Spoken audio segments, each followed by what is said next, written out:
patología benigna de mama. Pero previo a que empecemos con la patología, vamos a hacer un breve repaso del examen físico que debemos realizar, de la inspección, etc. ¿Se ve pantalla, chicos? Sí, doctora. Muy bien. Entonces, para explorar la mama es importante siempre, sobre todo, que exista al lado del médico, que esté acompañado por una enfermera o por un personal de salud, para evitar susceptibilidades de la paciente y para que ésta también esté tranquila. Para todo examen ginecológico, en este caso de mamas, nosotros necesitamos una mesa de exploración, una buena iluminación y sobre todo realizar un examen bien metódico y sin prisa para lograr en lo posible tratar de coger todos los tumores que podamos encontrar en esa mama.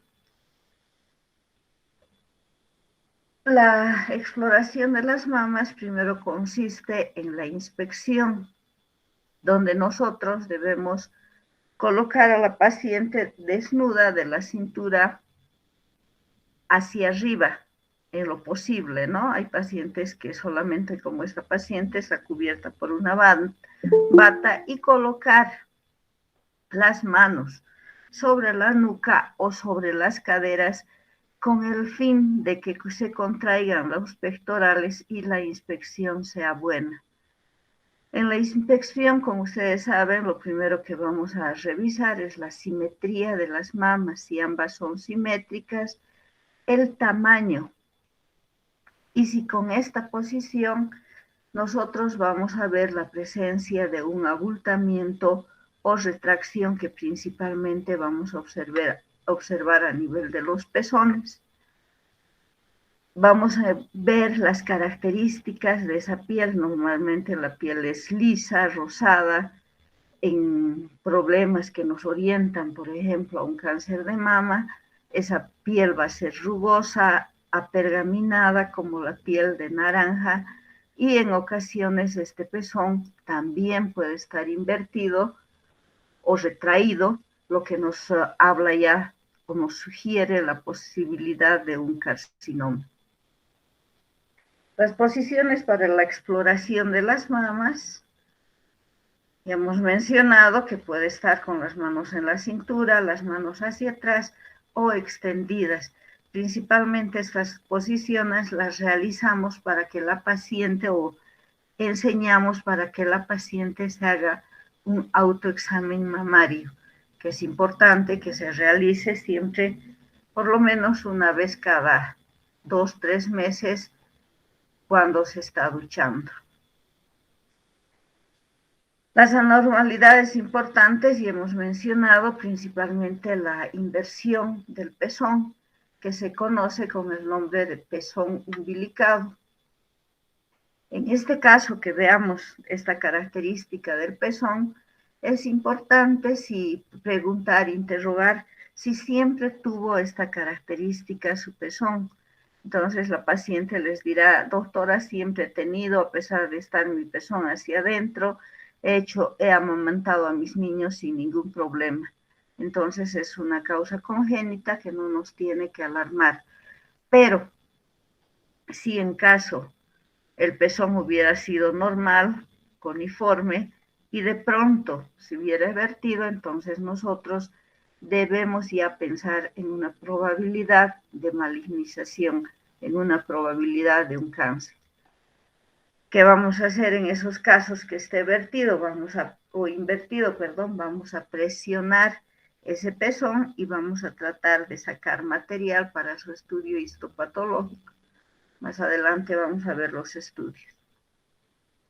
Una vez realizada la inspección completa de la mama, vamos a pasar a la palpación. Para la palpación, ustedes saben bien, vamos a dividir la mama en 4 cuadrantes: 2 superiores, 2 inferiores, 2 externos y 2 internos. Se dice que las lesiones malignas principalmente aparecen en el cuadrante superoexterno, en el que está cercano a la axila. Posteriormente de los 4 cuadrantes, nosotros siempre palparemos la cola de expense y por último el estudio de nuestro pezón. Para la palpación, al igual que para la inspección, la paciente tiene que tener una posición adecuada. Podemos realizar la palpación con la paciente acostada, una almohadilla debajo de los hombros y el brazo extendido sobre la cabeza o colocado sobre la nuca, ¿no? La palpación de las mamas se la realiza con el pulpejo, con la yema de los dedos índice, medio y anular. Y la palpación debe ser sistémica, es decir, ir de cuadrante en cuadrante, superior, externo, inferior, interno, externo, inferiores, tanto externo como interno. Podemos realizar la palpación en forma circular o podemos ir de arriba hacia el pezón. La palpación para lograr tocar alguna masa extra siempre debe ser con los dedos, no con la mano íntegra. Una vez que hemos finalizado la palpación de la mama, nosotros nos vamos a ir a la cola de Spencer y posteriormente les mencionaba hacia la zona del pezón donde vamos a apretar para ver si existe o no alguna secreción. En caso de que se toque una tumoración, nosotros debemos determinar en primer lugar su localización y para su localización nosotros tenemos ya los cuadrantes de la mama y vamos a poner aproximadamente a la hora del reloj. Ustedes ven en esta mano, está dividiendo, acá tenemos las 12, 3, 6 y 9. Entonces, en este caso, que el médico está tocando una tumoración, indicaremos se encuentra una tumoración en el cuadrante superointerno aproximadamente a las 9 de la mañana y se encuentra a unos 2 a 3 centímetros cercano al pezón. Esa es la ubicación que nosotros debemos referir siempre en un examen ginecológico y si queremos que mandar al patólogo o diré al oncólogo si sospechamos de una maligna, entonces tenemos siempre que hacer esa localización. Hemos encontrado en una tumoración, debemos describir la forma, es decir, si tiene los bordes netos o irregulares. Bordes regulares no significan un proceso benigno, bordes irregulares un proceso maligno. La consistencia blanda que generalmente se presenta en los fibroadenomas, una patología benigna, o una consistencia líquida en los quistes, una consistencia pétrea dura en los tumores malignos. Debemos ver también si esa tumoración es fácilmente movible. Cuando es un proceso benigno, nosotros podemos desplazar esta tumoración entre los dedos. En caso de que sea una patología maligna, está firmemente adherido a la piel o al pectoral. Entonces, eso es importante para que nosotros diferenciemos si se trata de un proceso maligno y benigno y por último, si al realizar este examen duele o no a la paciente. Hemos terminado con la palpación de las mamas, entonces vamos a la palpación de las axilas. Nunca debemos dejar de palpar las axilas. El paciente va a colocar una mano sobre la nuca y la otra mano sobre el hombro del médico. Entonces, esta posición nos permite palpar si existe o no adenopatía axilar y debemos mencionar las características también de estas adenopatías, su consistencia, el tamaño, la cantidad de ganglios que estamos palpando. Y posteriormente de las axilas nos vamos en este caso a la región supraclavicular, donde la palpación puede ser de frente a la paciente o por detrás. Igual identificar la misma característica que hemos mencionado, la cantidad, la movilidad, si se pueden o no desplazar. Entonces, esa es la forma más sencilla de realizar el examen de la mama. Y nosotros, para detectar un proceso benigno o maligno, tenemos métodos de diagnóstico complementarios. Tenemos una lesión sospechosa. ¿Qué estudio voy a pedir a mi paciente? En primer lugar, vamos a hablar de la mamografía, que simplemente es una radiografía de las mamas, pero que no se va a realizar en un aparato normal de rayos X, sino para las mamas tiene su aparato especial. La mamografía se realiza a partir de los 40 años, porque siempre todo rayo produce daño en la paciente y estos son rayos X, a pesar de que son mínimas las radiaciones, pero es importante ya que nosotros vamos a hacer la mamografía cada año. Les mencionaba que la edad es de 40 años, pero si nosotros consideramos que esa paciente tiene alto factor de riesgo, madre, abuela, hermanas con cáncer de cuello o diré de mama, que ha fallecido con cáncer de mama, o la paciente tiene una lesión sospechosa, nosotros podemos adelantar ese estudio y tomar antes de los 40 años. Y para su interpretación, nosotros vamos a interpretar de acuerdo a la escala de los BIRAT. Los BIRAT simplemente es una terminología a nivel mundial que utilizan los radiólogos para interpretar e informar los resultados. Y la mamografía se divide en 6 estadios. Hace poco recién se incluyó el estadio 0. El estadio 0 no significa que la mama sea benigna, sino más bien el médico ha detectado una masa, pero no logra identificarla, distinguirla bien si es benigna o maligna. Por lo tanto, se dice que el estadio 0 es un estudio insuficiente y este radiólogo nos pide complementar con otros estudios. A veces podemos hacer una ecografía e incluso a veces nos solicita hacer una biopsia de esta zona. Entonces es una lesión sospechosa que no está definida con claridad. El estadio 1 es la mama normal. En este caso el estudio es negativo, no se ha encontrado ninguna patología maligna y la paciente, pero tiene que realizar siempre sus controles mamográficos cada año. Ustedes saben que para identificar el cáncer de mama y del cuello debemos siempre realizar estos estudios cada año a partir de los 40 la mamografía y el cáncer de cuello uterino desde que la paciente ha iniciado sus relaciones.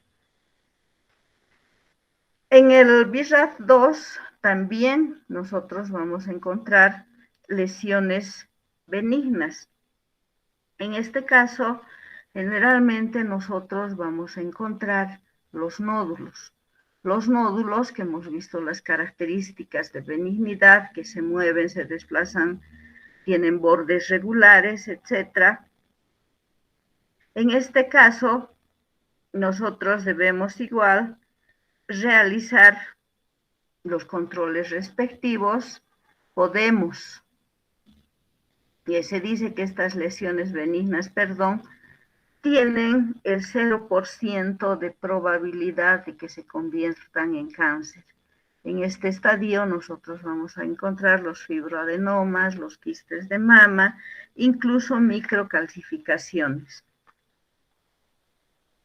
El estadio 3, lesiones probablemente benignas. ¿Qué significa lesiones probablemente benignas? Estas pacientes que ese tumor que hemos encontrado puede malignizarse, pero el porcentaje de malignización es pequeño, un 2%. En estas pacientes que hemos encontrado algo que a nosotros no nos parece normal, el control ya no es cada año, no se debe realizar cada 6 meses. En el PAP4, en el BIRAT4, las lesiones ya tienen un grado de sospecha de malignidad. En este caso, siempre vamos a biopsiar esa lesión y vamos a mandar a su estudio patológico para su detección. Se dice que estas lesiones que hemos encontrado tienen entre el 2 al 95% de posibilidad de malignizarse. Y de acuerdo a esta posibilidad de malignizarse, entonces nosotros dividimos este estadio 4 en estadio 4A, que la sospecha de malignización va del 2 al 10%, en el estadio B del 11 al 40% y el estadio 4C, que tiene alta sospecha de malignidad, que va del 41 al 94%. Entonces, en estas pacientes siempre vamos a realizar la biopsia. El estadio 5, la probabilidad de malignización ya es mayor, 95%, y estas lesiones son sugestivas ya de malignidad. Simplemente al tocar las características de ese tumor, nosotros nos vamos a dar cuenta. Un tumor maligno, ustedes saben, tiene también un crecimiento rápido, entonces cuando hagamos la anamnesis, el interrogatorio, preguntaremos desde cuándo tiene y si la paciente se ha dado cuenta de que si ha ido aumentando rápidamente o se mantiene de ese tamaño. Entonces, en este caso, con mayor razón vamos a realizar nosotros la biopsia respectiva. Y el estadio 6 ya tiene la lesión maligna ya confirmada. En este estadio generalmente ya se ha biopsiado a la paciente, ya hemos comprobado la malignidad y se ha vuelto a repetir el estudio justamente para comprobar esa biopsia o en casos que se requiera para ver si se tiene la probabilidad de todavía realizarse en esta paciente la cirugía, que sería la mastectomía. Entonces, esa es la escala del BIRAT, que como les decía, nosotros debemos saber a nivel mundial, todos manejan esta clasificación. Este es un mamógrafo donde tiene 2 placas para el estudio de las mamas. Entre estas 2 placas se presiona la mama. Se dice que tienen un peso aproximado de 6 a 10 kilos, por eso que las pacientes sienten mucho dolor cuando se hacen ese estudio. Se toma en 2 posiciones, en una anteroposterior denominada caudal o en una posición oblicua. Entonces, de acuerdo al estudio, nosotros veremos los BIRATs. Otro estudio complementario que podemos realizar a cualquier edad, ya que es ultrasonido, por eso su nombre es la ecografía mamaria. La ecografía mamaria la podemos realizar en niñas, porque a partir de los 15 años ya las pacientes, las niñas, pueden presentar cualquier tipo de lesión, pueden presentar quistes, fibroadenomas mamarios, etc. Y nosotros pediremos en el informe, solicito una ecografía mamaria especificando también la zona de la mama donde nosotros hemos localizado la presencia de ese quiste. Cuando es una imagen quística, por ecografía vamos a ver los bordes regulares bien definidos en los fibroadenomas, que son tumores de las personas jóvenes. También los bordes son regulares, con bordes con ecos muy refringentes, es decir, que los vamos a ver claramente. En cambio, los procesos malignos, nosotros vamos a definir o vamos a ver los bordes difusos, indefinidos, a veces como en punta, que se conoce con el nombre de espiralados. Aquí tenemos una mama normal donde no estamos apreciando nada, solamente el tejido mamario fibroglandular. La presencia de una imagen quística, vean ustedes los bordes bien definidos, una forma ovalada, y aquí comparamos con una tumoración maligna, bordes irregulares, multilobulados. Entonces, estos dos estudios generalmente siempre van acompañados. A veces la mamografía no ha logrado captar algunas imágenes que se complementan con la ecografía en pacientes que ya tienen más de 40 años. Mamografía y ecografía mamaria en esos pacientes, y en menores de 40 años solamente la ecografía mamaria.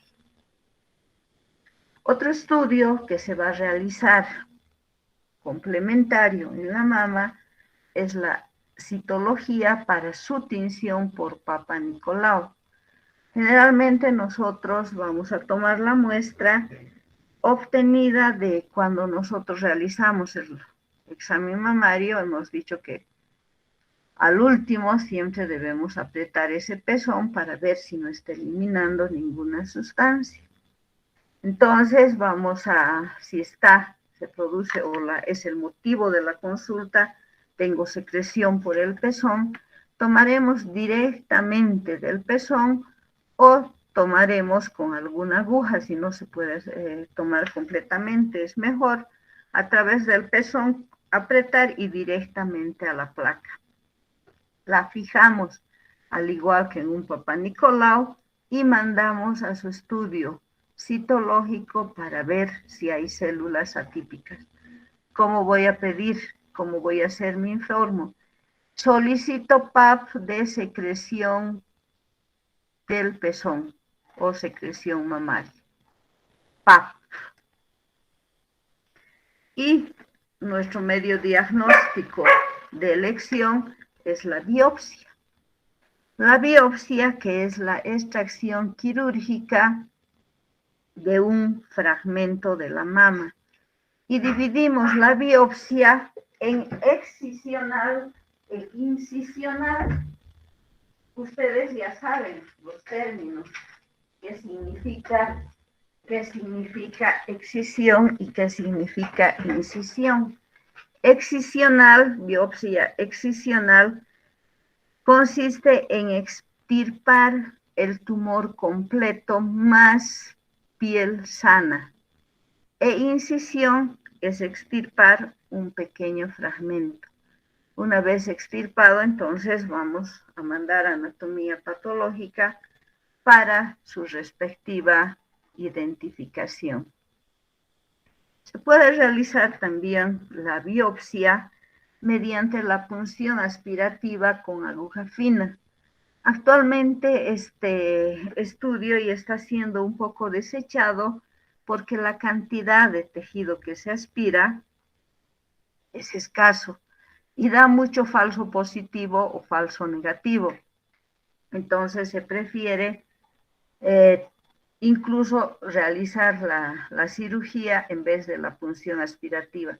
Claro que si nosotros nos encontramos en área rural donde no tenemos otras condiciones para hacer la biopsia, esa tomamos simplemente introduciendo la aguja de una jeringa normal que usamos para una punción intramuscular endovenosa al lugar de la tumoración, aspiramos y luego pasamos a un portaobjeto. Actualmente la biopsia que se realiza es la biopsia con Trucut. La biopsia con Trucut es una aguja gruesa que nos va a tomar una parte de tejido en forma de cilindro. Entonces, en estos casos, se va a extraer ese pequeño fragmento en cilindro o cuña y se va a llevar también a su estudio patológico, biopsia o aguja gruesa que tiene la característica de ser vacía o hueca en su punta. Justamente nos ayuda para este estudio. Otro tipo de biopsia es la estereotaxia. En este caso, para realizar este estudio, se necesita una mesa especial. Una mesa especial en que esta mesa tiene un agujero al centro donde la mama va a ingresar. Y es como si se realizaría una campimetría de la mama. Entonces esa mama va a ser dibujada en todo su contorno y las lesiones malignas van a ser detectadas con facilidad. Este es el caso de pacientes en que tienen cáncer de ovario o de mama, pero nosotros no podemos tocar por la simple palpación. Esta es la biopsia con aguja fina, vean, es una aguja hipodérmica, una jeringa hipodérmica que estamos tomando del lugar de la lesión. Este es el Trucut, que ya es una aguja gruesa y nos permite sacar mayor tejido. Y esta es la mesa para realizar la campimetría de la mama. Entonces, mediante este agujero, se va a introducir la mama y se va a proceder al dibujo respectivo. Aquí tenemos una zona de donde posteriormente nosotros vamos a tomar la biopsia. Esos son los estudios que nosotros debemos realizar entonces en toda paciente que tenga una patología de mama, una tumoración. Es importante descartar siempre la probabilidad de que esa tumoración sea maligna.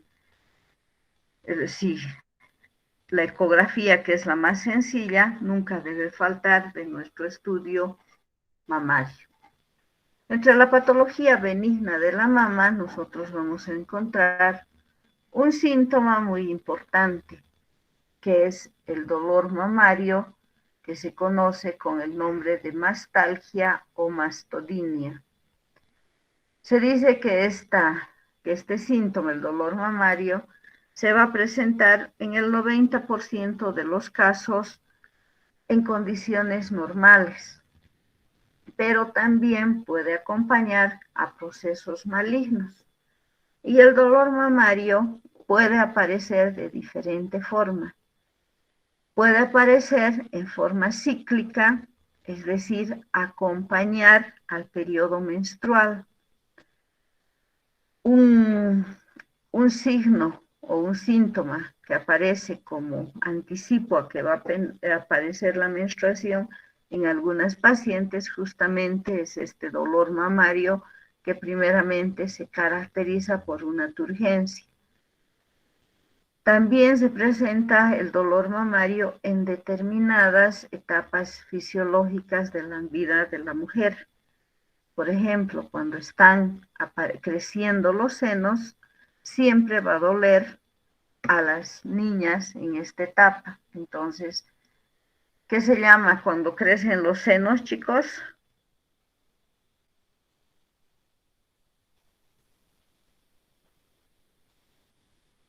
La telarca. La telarca es el crecimiento de los senos. Menarquia es la aparición del primer periodo menstrual, que también se va a acompañar del dolor de las mamas. Y en la mujer embarazada también en forma fisiológica por el crecimiento, por la preparación para la lactancia, perdón, existe este dolor mamario. O puede ser, o puede acompañar a un proceso maligno. Entonces ahí ya debemos identificar la causa que está produciendo. ¿Por qué se produce el dolor mamario? Hemos mencionado que en forma fisiológica puede presentarse cuando va a venir el periodo, es decir, en forma cíclica, o también se debe a un desequilibrio hormonal, en que los estrógenos van a tomar mayor participación. Se produce dolor cuando existe aumento exagerado de estrógenos y la progesterona se encuentra en condiciones normales. Puede haber dolor cuando los estrógenos están normales, pero la progesterona está disminuida, o también puede haber dolor cuando los estrógenos están normales y la progesterona está ausente. Entonces, la relación de estas dos hormonas es importante para identificar la causa de ese dolor. Se produce dolor mamario también cuando se produce el aumento de la prolactina, esto en caso de las mujeres embarazadas o las mujeres que están haciendo lactar. Según la intensidad, nosotros vamos a clasificar en 3 estadios, siempre contando del 1 al 10. Se dice que del 1 al 3 la paciente no siente el dolor en las mamas, de 4 a 6 el dolor es leve, de 7 a 8 el dolor es moderado y es severo entre 9 y 10. En este caso de severidad se manifiesta porque la paciente no tolera la ropa, no tolera el sostén, se pone ropa completamente floja, no permite que nada se aproxime a las mamas. Hemos diagnosticado la mastalgia y cuál es nuestro tratamiento.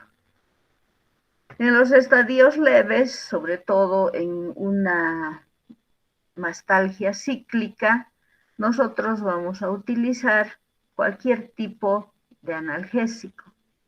Cualquier tipo de AINE, podemos utilizar el ibuprofeno, podemos utilizar el diclofenaco, podemos utilizar la indometacina. Ustedes saben que el diclofenaco viene en forma de comprimidos y en ampollas. Podemos inyectar una ampolla de 75 miligramos una vez por día. A veces en los casos leves es suficiente y pasa el resto sin ningún problema.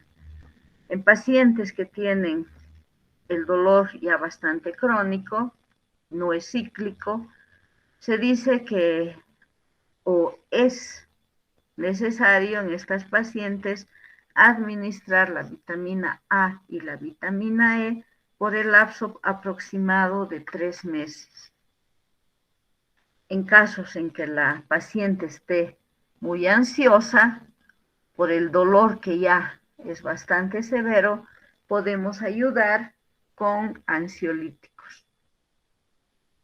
El tratamiento, entonces, como hemos visto que se debe a una alteración de las hormonas en la que principalmente la progesterona está disminuida o está ausente, entonces nosotros administraremos progesterona, que viene con el nombre comercial. El acetato de medroxiprogesterona viene con el nombre comercial de Provera y utilizamos 10 miligramos cada 12 horas desde el día 10 del último periodo menstrual. Y utilizamos, del día 15 al día 25. O sea, nuestra paciente va a tomar 10 días. Termina su tratamiento y le va a venir su periodo y no va a tener ese problema de dolor mamario. Podemos administrar también el acetato de noretisterona, que viene con el nombre de comercial de Primolut Nor. igual desde el día 16 al 26 del periodo menstrual. Una medicación que se está utilizando sobre todo en pacientes que tienen ese dolor fuerte de una intensidad de 9 a 10 es el tamoxifeno.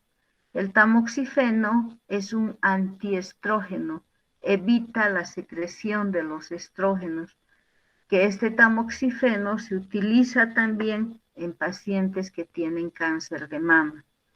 En estas pacientes que tienen ese dolor intenso, nosotros vamos a utilizar 10 miligramos por día durante 10 días a partir del día 15 del periodo menstrual.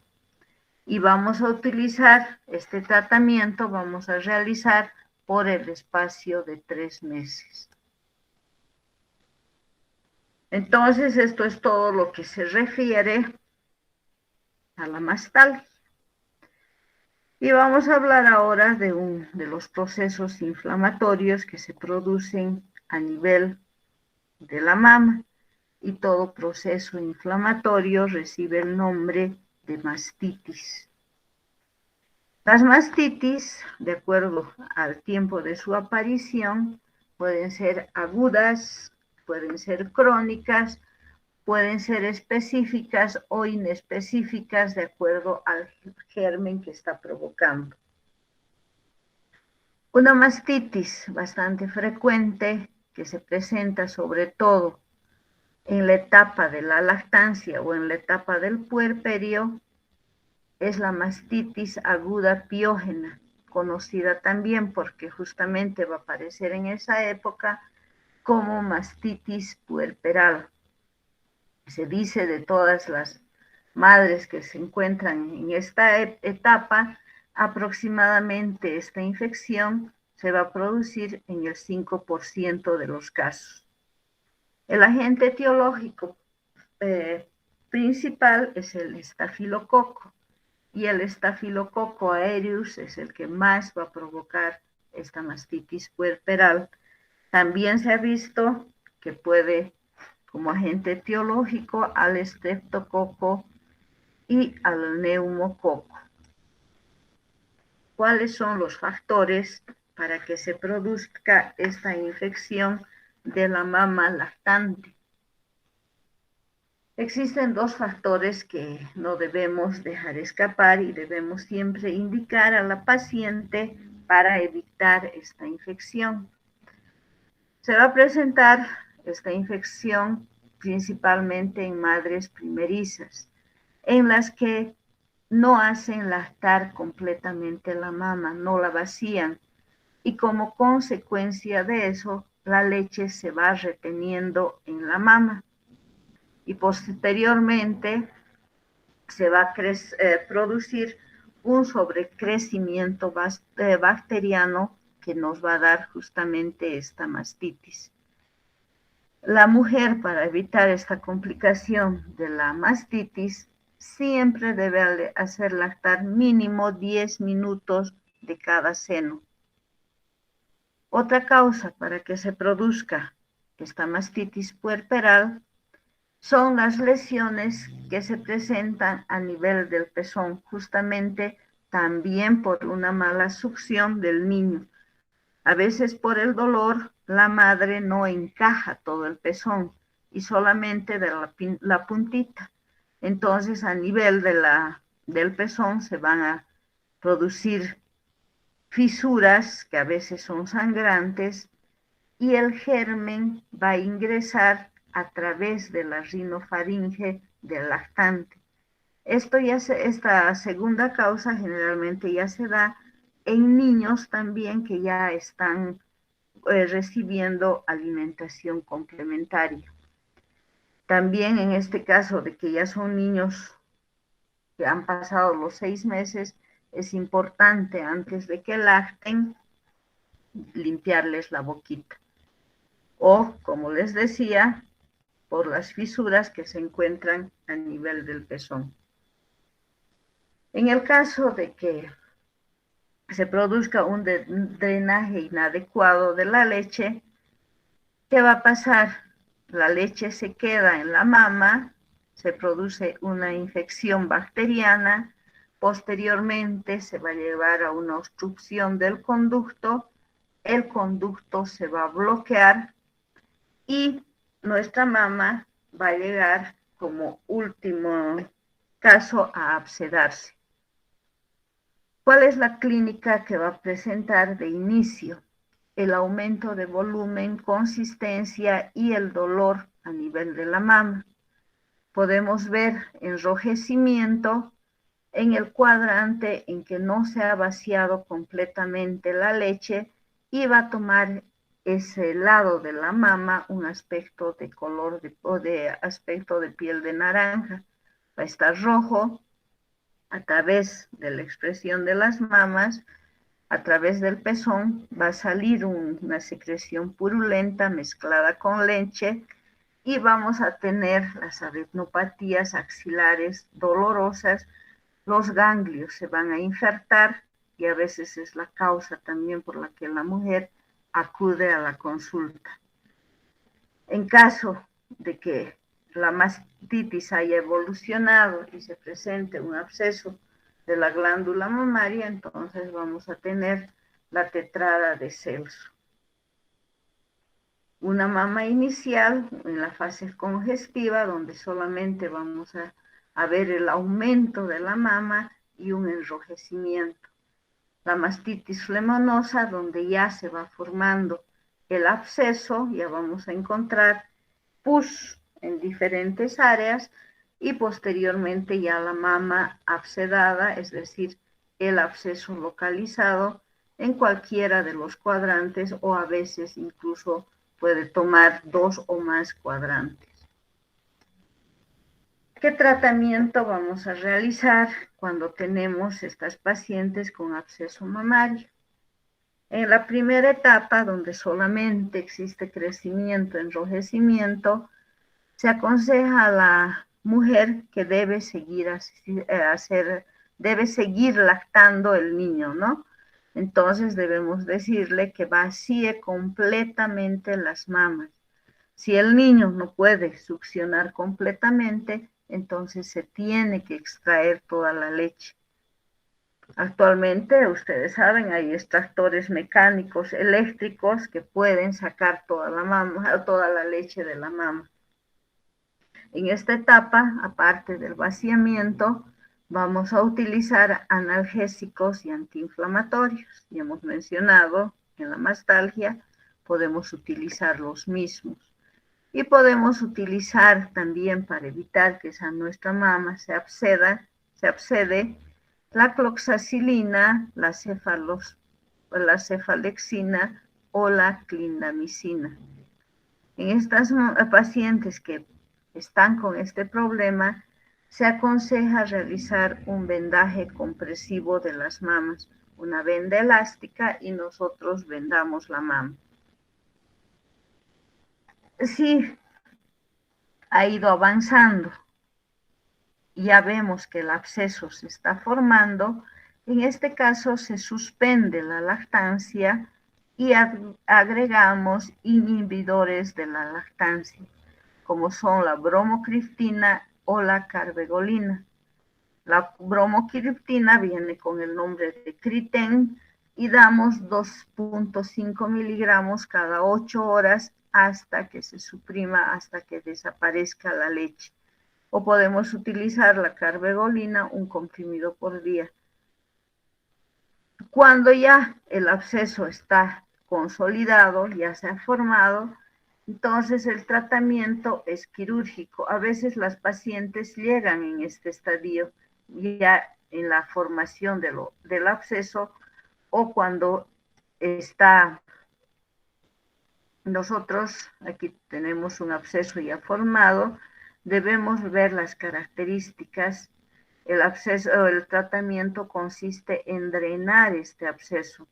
A veces drena espontáneamente, sale la pus al exterior, o si nosotros vemos que ese absceso ya está maduro, prácticamente para salir la pus, realizamos una incisión periareolar alrededor de la areola para evitar posteriormente, es más estética nuestra incisión, cicatrices en la mama, ¿no? Entonces, una vez realizada la incisión, nosotros sacamos toda la pus existente en la mama y cada día invitamos a la paciente a que venga para que nosotros limpiemos. Esa incisión se la deja abierta y la cicatrización es por segunda intención. Ustedes ven el tipo de incisión y en este caso la mama ya no está con el absceso y está procediendo a su cicatrización. Es doloroso para la paciente que tiene esta complicación cuando está haciendo lactar. Por eso es importante, para evitar esta patología, que nosotros desde el control prenatal indiquemos cómo tiene que hacer lactar a su niño. La siguiente semana, el lunes, vamos a continuar con la patología mamaria, que es un poquito extensa. Vamos a tratar siempre los temas que son más importantes y los que los vemos con mayor frecuencia. Si tienen alguna pregunta. Bueno, chicos, si no tienen preguntas, entonces nos vemos el día lunes. Buen fin de semana, chicos. Hasta luego, doctora. Hasta luego, doctora. Hasta luego, doctora. Hasta luego, doctora. Chao.